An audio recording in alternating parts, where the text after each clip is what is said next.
Italia bisa ganti pesanan frame dengan Horizonte Class karena Indonesia mendadak butuh kapal destroyer. Saat Menteri Pertahanan Prabowo Subianto melihat progres upgrade 41 KRI, ia menjelaskan Indonesia butuh kapal destroyer. Akan tetapi Prabowo belum menjelaskan lebih lanjut soal program kapal destroyer Indonesia. Entah Indonesia membangun sendiri kapal destroyer atau membelinya dari luar negeri, juga belum diketahui jenis kapal destroyer mana yang dibidik Indonesia.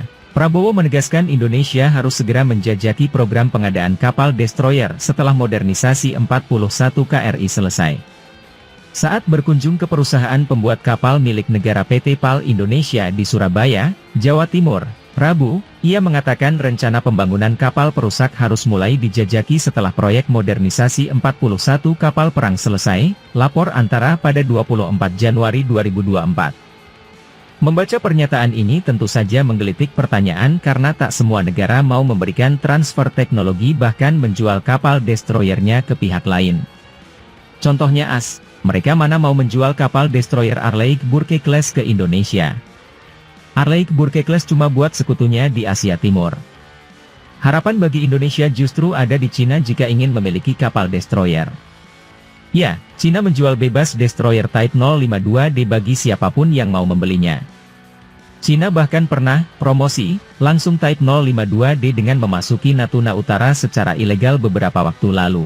Nelayan dan awak kapal perang Indonesia di Natuna Utara yang melihat langsung Type 052D pasti kaget menatap ukuran destroyer itu sangat besar. Kapal perang Indonesia saat ini tak ada yang setanding dengan Type 062D Cina.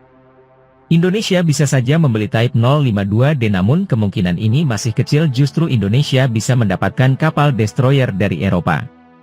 Inggris, Prancis dan Italia bisa jadi tujuan Indonesia bernegosiasi mendapatkan kapal destroyer. Kesempatan besar datang dari Italia dan Prancis yang sama-sama punya program kapal destroyer Horizon Class. Horizon Class jika di Italia dinamai Horizonte Class.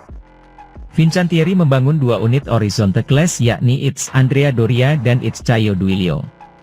Italia memesan Andrea Doria dan Caio Duilio. Kapal pertama ditugaskan pada tahun 2007. Kapal ini mencapai kemampuan operasional penuh pada tahun 2008. Kapal kedua menyusul pada tahun 2009. Kapal ini menggantikan dua kapal perusak Audace Class, jelas military today. Sementara di pihak Prancis mereka juga memesan dua yakni FS Forbin dan FS Chevalier Paul. Horizonte Class punya persenjataan amat banyak. Ia dinobatkan kapal destroyer pertahanan udara kelas dunia karena dibekali 48 sel VLS yang mampu luncurkan Aster 15 dan 30. Rudal anti kapal ada dua jenis, pilih salah satu TCOMK-2 atau Exocet MM40 Blok 3. Jika tahu Indonesia membutuhkan kapal destroyer mendadak seperti ini, ada kans Fincantieri mengganti kontrak frame dengan Horizonte Class tentunya dengan persetujuan Jakarta.